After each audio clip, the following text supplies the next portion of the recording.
जय जोहार संगवारी हो। मोर नाम है प्रवीण और आप मन देखा तो प्रवीण साहू व्लॉग्स।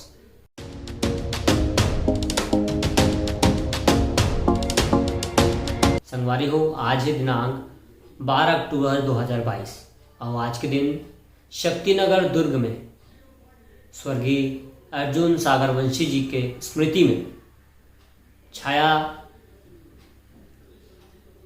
स्वर्गीय अर्जुन सागर वंशी के स्मृति में छाया चंद्राकर नाइट के आयोजन करे गए हैं।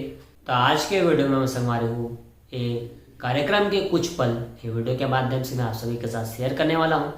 तब वीडियो को शुरू करने से पहले एक छोटी सी अपील, अगर आप मेरे चैनल पे नवा हो चैनल जरूर से सब्सक्राइब कर लो, ताकि फ्यूचर में जब कभी भी चैनल पे मैं वीडियोस अपलोड करूँ और नोटिफिकेशन सीधे आप तक पहुँच जाए।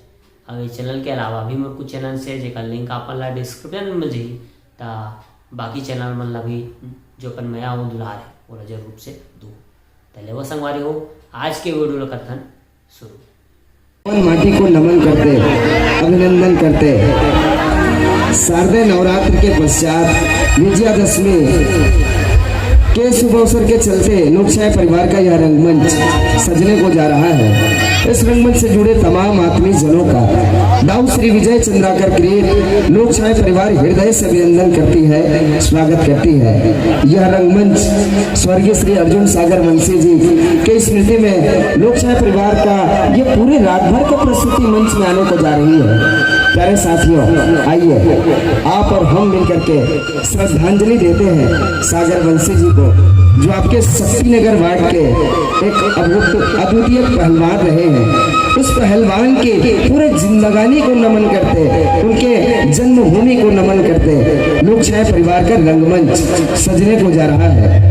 इस रंगमंच से जुड़े तमाम आत्मीय जनों का लोकशाही परिवार हृदय से अभिनंदन करती है। इस रंगमंच से जुड़े उन तमाम वरिष्ठ संयोजकों का, आयोजक मित्रों का सबका अभिनंदन करते, आभार करते। आप जैसे प्यारे दर्शक साथियों का सबका अभिनंदन करते, आभार करते। प्यारे साथियों, जैसा कि आप सब जानते हैं, सृष्टि का परम पवित्र शब्द है माँ। उन्हीं माँ जगदम्बा के चरणों में हम श्रद्धा सुमन समर्पित करते हैं, क्योंकि प्रेम, आस्था और करुणा ये धर्म ग्रंथ के केवल लिखे शब्द मात्र नहीं है, हमारी भीतर की वास्तविक प्यास है।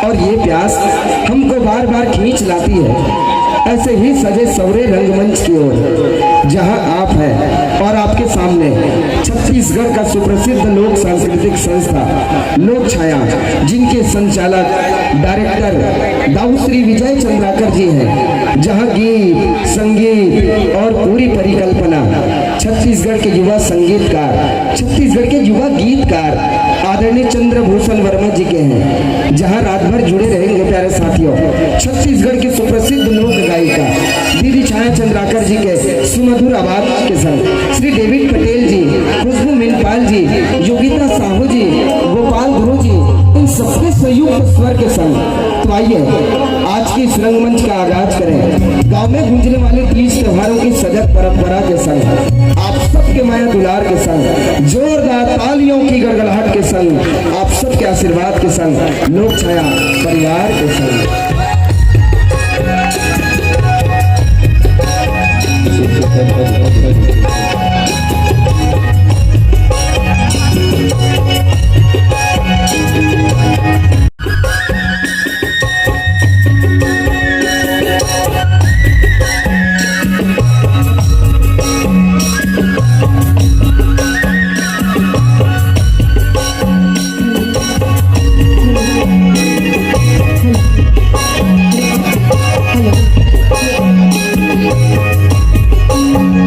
Hello.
Thank you.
अभी आप सब जुड़ रहे हो छत्तीसगढ़ महतारी के वंदना के संग। ये छत्तीसगढ़ महतारी के वंदना के संग आप सब जुड़ के हमारे लोकशाही परिवार के प्रस्तुति के आनंद लेवत रहे। हमें बता बहुत खुशी होते कि आज अपने बीच में हम श्रद्धांजलि देवत हन।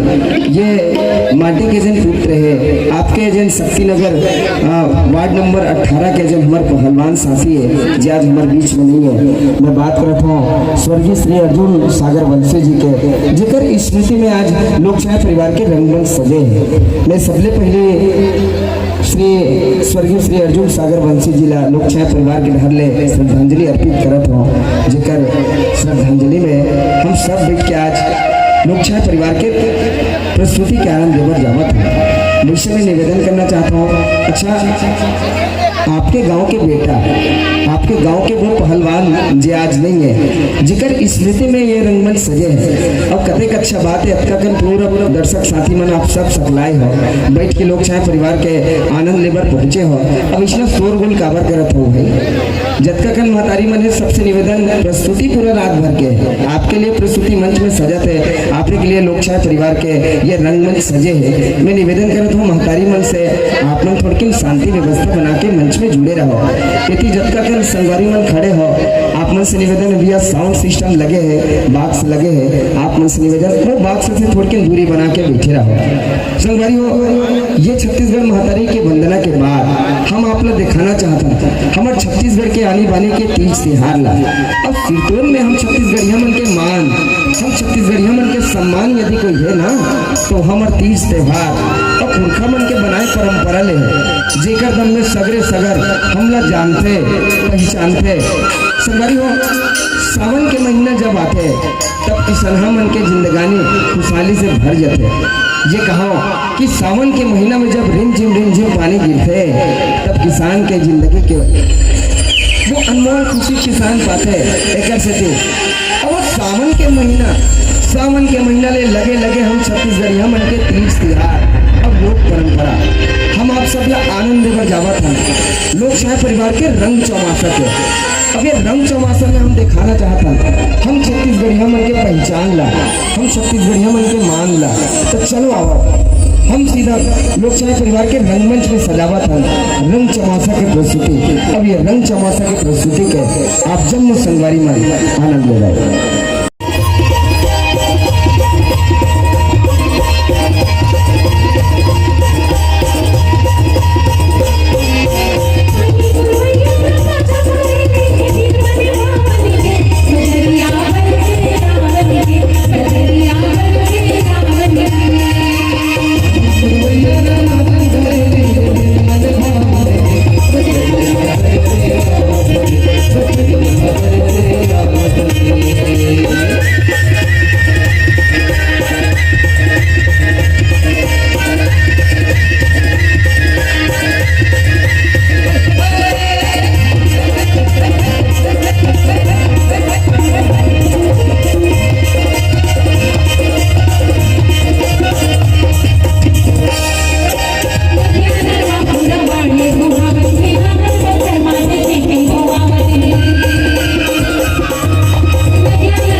Thank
you.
दरबार में हम माता रानी के वंदन करे बजावत है। लोकशाही परिवार के ये शानदार जज्बे के आनंद आप सब झंडेवा लोकशाही परिवार के संयुक्त स्वर के संग ये सुंदर जज्बे के आप आनंद लेवा।